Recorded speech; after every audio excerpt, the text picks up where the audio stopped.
diocese to cancel all non-essential events.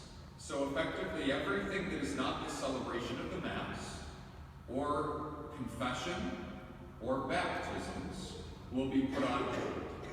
All parish pastoral council meetings, St. Vincent de Paul outside of a special meeting that will be held tomorrow, all of our school functions, our fundraisers, our religious ed program, the Wednesday Lenten luncheons, all social gatherings are going to be canceled through Easter. Once we get closer to Holy Week, there will be further instructions about whether or not we feel we need to expand that, or we're ready to come back to work come Easter. Mass and confessions, unless you hear directly from me otherwise, will continue as regularly scheduled. I think that's important for us because it's a reminder that whether or not you choose to join us here, this matters. What we do matters, and grace does things in our lives. The prayer that we as every priest offer quietly under our breath before we receive communion is, Lord Jesus, may the receiving of your body and blood not bring me to judgment and condemnation, but be for me healing in body and mind, but may bring me healing in body and mind and be a healing remedy. The reminder that God's grace is itself protection and healing. And I think to too quickly abandon everything we do as a parish in the grace of the sacraments is to forget that God is with us. And so we will still be here until Bishop Bradley, or if Bishop Bradley asks us to cease. That being said, it's important for me to let you know at this time, Bishop Bradley has also dispensed all the faithful of our diocese from your Sunday obligation. That if you are elderly, if you are sick, or even if you just have grave concerns about coming and joining us here at Mass on Sunday, there is no sin between now and our celebrations on Easter for not joining us for Sunday Mass. Please know that we will still be here, and you are welcome to come. But if you feel that it would be most prudent not to be here, you are permitted to stay home. And in fact, if you are elderly, infirm, have immunodeficiency diseases, please don't come. Please stay home and be well. And if you're sick, also please don't come. Go home, be well, and then come back and join us. The various precautions that we're taking to be able to keep the church open as we are now are as follows. We've been asked, and we're being mindful of regularly wiping down all of the mostly handled surfaces with Lysol or with bleach. We're going to be wiping down the door handles, the handles of faucets in the bathroom, everything that people are touching most frequently. We've also, as you noticed on your way in, I hadn't actually anticipated this morning removing the holy water quite yet, but so it is. There was no holy water when you came in here. Bishop Bradley had asked all of the parishes in the diocese to replace the holy water after every Mass, to make sure that we were doing our part to not allow contagion to linger in the holy water fonts. So to pour them out into the ground, and then clean them, and then refill them at every Mass. Problem being, that uses up a lot of holy water, and I forgot to make another vat of it yesterday, so we ran out. That's my fault. That wasn't actually how I was planning on this morning to go, but it is what it is. Maybe it's best, I think realistically there had been a lot of conversations about us doing away with the holy water fonts for the time being anyway. Please note that my hope is, and I had my secretary order a number of small holy water bottles, and we're not able to get them in time for Masses this weekend, but I'm hoping to be able to distribute those at all the Masses next weekend. So even if we don't have water in the fonts, you can still take home holy water with you, so that whether or not you're able to join us at Mass, heaven forbid if things get worse than they are, that you still have access to a powerful sacramental and to that sign of God's presence with us. So we'll send you home with holy water. Other things that we need to be mindful of. The Adoration Chapel. After lots of conversation and reflection, I decided at 9 p.m. last night to close the Adoration Chapel until Easter Monday.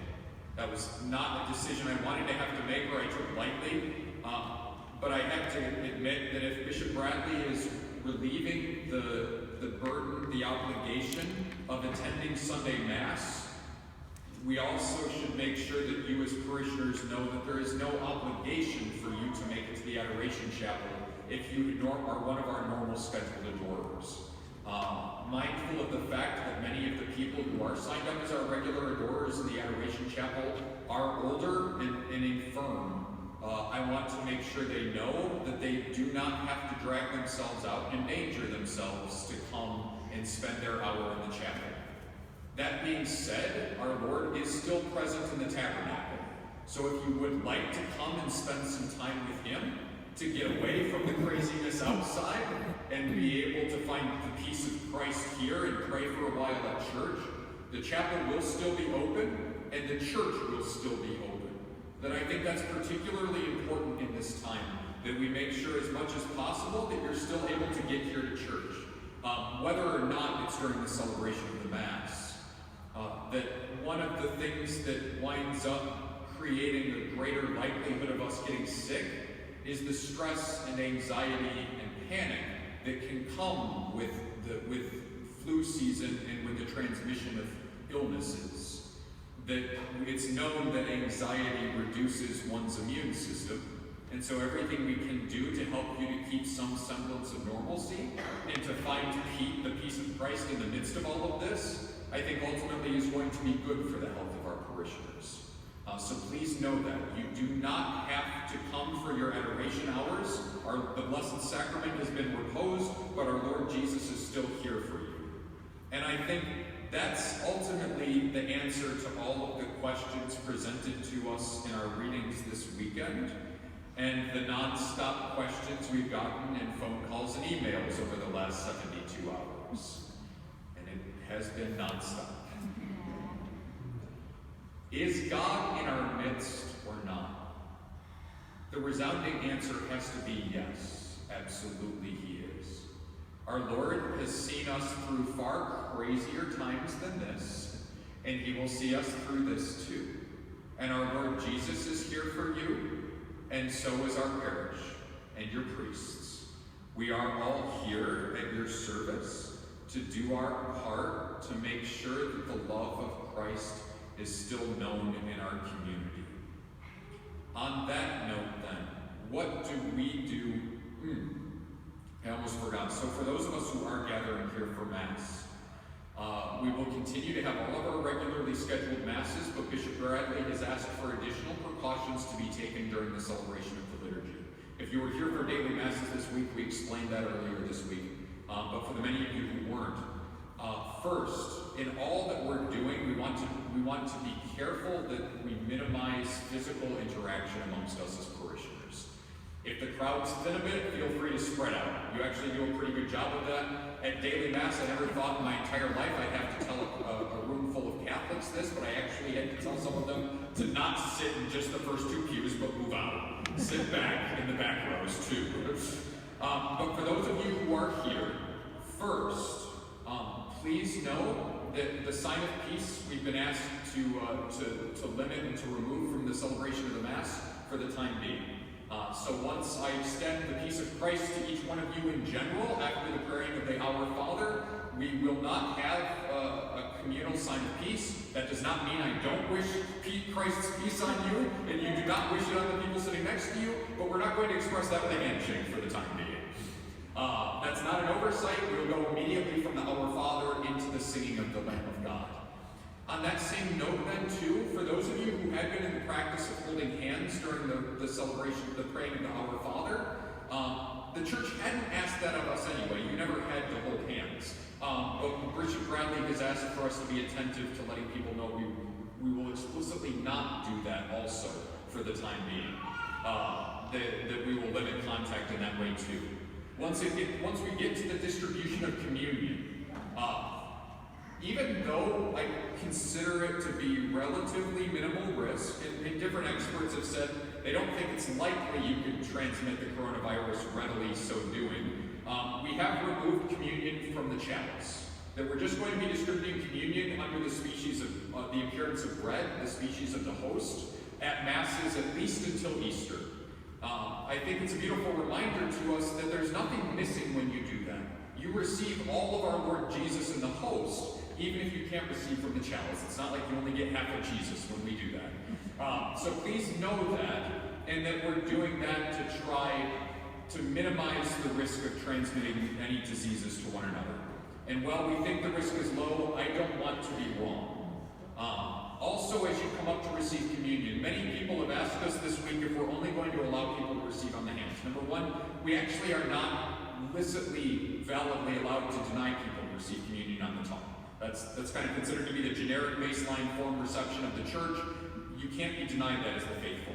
And I've had different people argue back and forth about which form of reception winds up more readily spreading disease. But what we're going to do as a community is be very mindful of receiving our Lord intentionally at communion and carefully. In whatever way you receive our Lord, so long as that weigh's on the hand or on the tongue, don't receive in any way weirder than that. We don't, whatever. Please receive in such a way that minimizes the chance of us to have physical contact with one another. So if you receive in the hand, please receive with your hand flat out in front of you. Please don't receive like this. When people come up like that, I have no idea where I'm supposed to put the host. Please don't receive like this. Please don't receive like this, which I also see. Please don't close your hand around my hand when I give you communion, as sometimes happens. I think for some people it's just a reflex. Please don't do that, though. Please receive in such a way that I or the other ministers can neatly place a host on your hand without us having to contact one another. The same goes for reception on the tongue. If you are going to receive communion on the tongue, please do so in such a way that I can actually have a flat surface on which to place the host. Tilt your head slightly back, open your mouth wide, and this is one of the only times in your life that you're going to be able to stick your tongue out at me in the middle of Mass and get away with it. So please capitalize on that fact. And do so. So head slightly tilted back, mouth open, tongue out a little bit. That I need to be able to have a surface on which to place the host.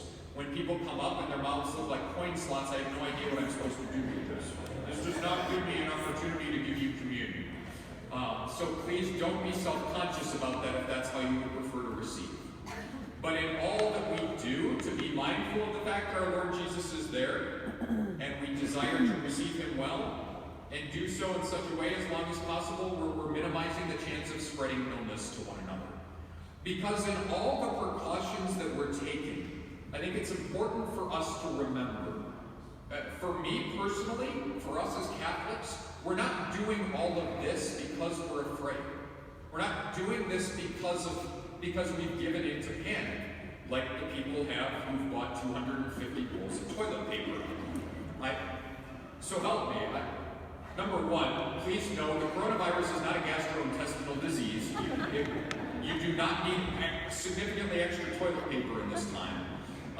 And second, even if you're quarantining yourself for an entire month, if you need 250 rolls of toilet paper to make it through a month by yourself at home, you probably should be going and seeing your doctor already for other reasons. Please don't come to Mass, in fact. But all that we're doing not because we're giving into panic or because we're afraid. We're doing it out of love. That these precautions are a very practical way for us to show the love of Jesus Christ to one another in this time. That even for me, as a relatively young man in relatively good health, the risk that I have to suffer any serious impact from the coronavirus is relatively low. I'm around a lot of people. I'm going to be visiting the sick and anointing them. It's possible I can get it. I'm probably not going to get it that badly. But that doesn't mean that I should put myself at unnecessary risk, because that now risks all the people that I care for. That risks my parents when I go visit them. That risks each one of you here in the parish as I celebrate Mass. My precautions and your precautions are undertaken out of our love for one another, so that we take great care not to spread disease unnecessarily or imprudently here in our community. Mindful of the love of Christ to which we're called. In our gospel, we're presented with the Samaritan woman whom Jesus reaches out to in spite of the fact that most other people don't. Even as we're taking safety precautions and we're engaging in social distancing, please do not allow that to cause you to distance yourself entirely from the people around you. Because while this disease must be taken seriously, we also have to take seriously the fact that this is going to be a time of great fear for some people in our community, and this is going to be a time of great loneliness for some people in our community.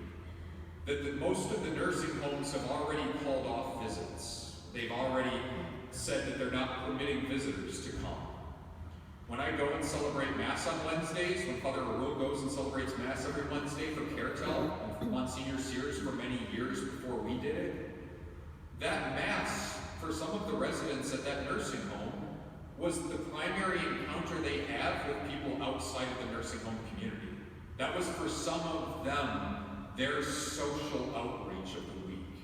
They're not going to have that now. And that's sad.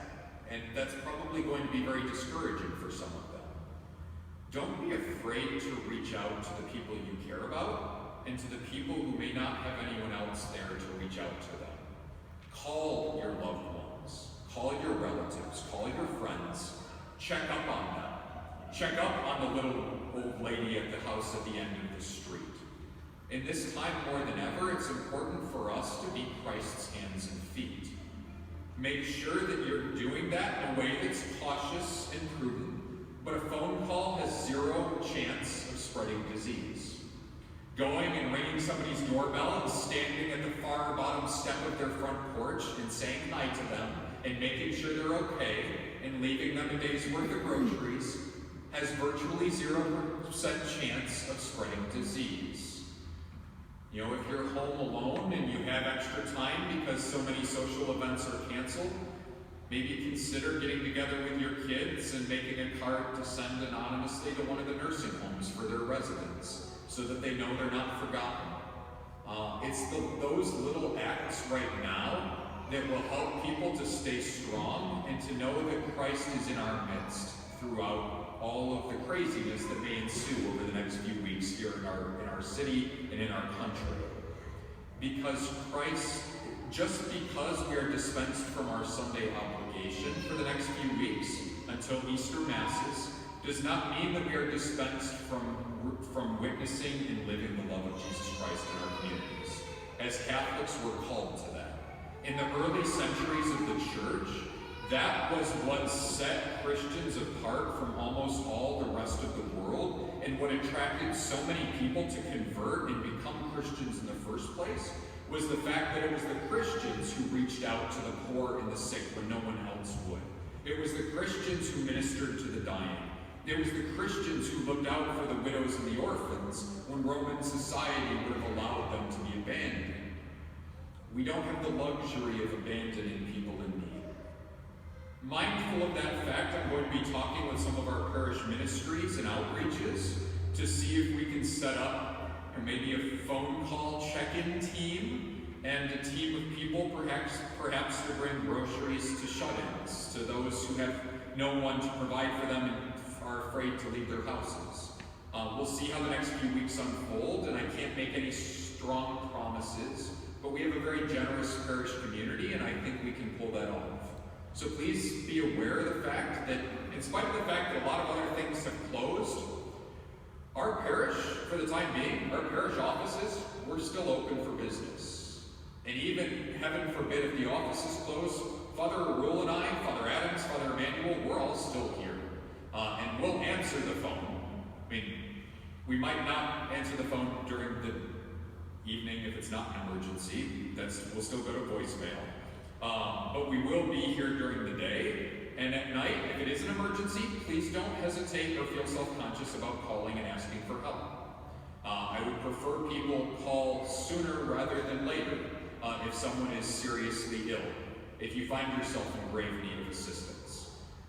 if you're scared. We're here for you.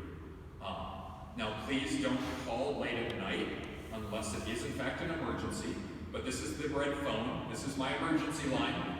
You call at 3 in the morning on the emergency line, it will wake me up and get to me. Don't do that unless you need it. You better be dying if this wakes you up. But if you are, then please call me. I'm here. But please know that we're here for you. Like this is what we do as Christians. And now more than ever, it's important for us to know this is where the rubber meets the road. Mindful of that fact too, I'm writing a letter to all of the parishioners to be sent home, recognizing not everyone's going to be here this weekend. It's to inform people of a lot of the things that I've already said. And a couple of things that I haven't, to get Bishop Bradley's official letter to each of you as the faithful. One of the other things that I'm going to mention that I have to as a pastor, even though it's not something that's fun for me, this is going to hurt the economy a lot. Small businesses and business owners rightly are a little scared right now. This is going to be difficult for a lot of different industries. Please note that the same goes for us as a parish. That we, even though we don't like to admit it, like some of the families in our parish community, the parish kind of lives paycheck to paycheck. Like if we wind up losing 3 weeks worth of collections in a row, it's going to be challenging to be paying my staff. So please, while I hate to be the guy asking for that, even if you're not able to come to Mass, please, as much as you're able, continue to support the parish, to mail us in your envelopes, to drop them off at the office if you'd like. We'll still be here, we'll still get it. But that's one practical way to be showing love in our community too, and to make sure we're able to keep our doors open. Particularly with Easter coming up, the holidays are something we anticipate very much when it comes to parish finances and the budget. So please do your best as you're able to be generous and to keep supporting us too, because this could wind up hurting us really badly too if we're not careful. And we're going to try to do our best not to let that happen.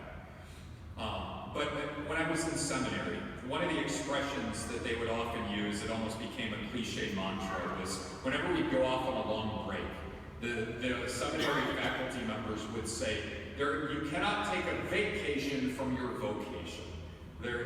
Just because we're going on break from school, just because we may not all be gathered together as one community here at Sunday Mass for a couple of weeks or a few weeks, doesn't mean that we stop praying. Please, God, stay in touch with our Lord Jesus. Continue to pray daily, especially now. Continue to pray daily. Take the extra time that we might have and spend time praying with your kids and your families. That's as important as ever, and even more so now in this time.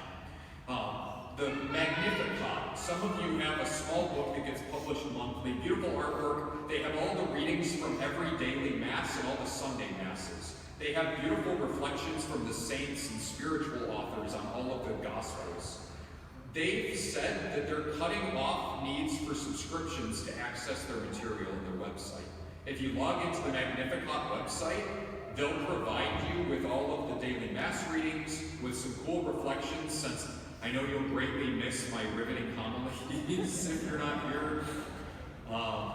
That they'll provide you with a lot of spiritual support in this time if you're not able to make it to Mass. That might be a really nice way for people with internet to be able to stay in touch and to continue to practice your faith. But please make sure whatever you're doing, you do that you're staying in touch with our Lord, because we must act like we believe He's in our midst, in all of this craziness, because He is. And He's the one who gives us the strength and the health to make it through.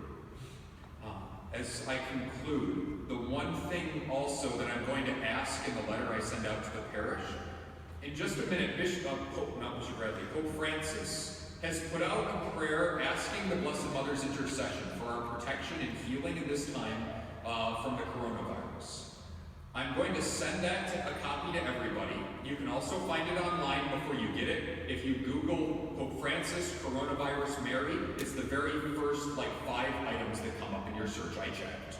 But I'm going to ask everybody in our parish to do our best to print that off and to pray that as a community at 3 o'clock every day. 3 o'clock has traditionally been held in Christian history as the hour when Jesus died on the cross to save us from sin and death. That it's been held as the hour of mercy, when in a particular way we remember God's generosity and his love and support for his people. And so I'm going to ask everybody to offer that prayer together. Not here publicly, unless you can come to the church if you want, but we won't have a public ceremony. But each of us in our own homes, in our places of work, at our offices, in our cars on the road, not when you're driving, only if you're stopped. To be able to join together, remembering that we're one community of faith, and to take that 1 minute to know that all of us are praying for the same thing and supporting one another in that. So I will get that to all of you when we send the letter out to everybody this week. But that's one more reminder to us that our Lord Jesus is in our midst, and we are called to continue to love one another in this time of crisis. Jesus appeared to the woman in the town of Samaria to bring her his love. As his followers, it is our call to do the same. Because it is when we witness Christ's love to one another, and we remember that in our own prayer lives, that we answer the question from the first reading, is God in our midst or not, with a resounding yes.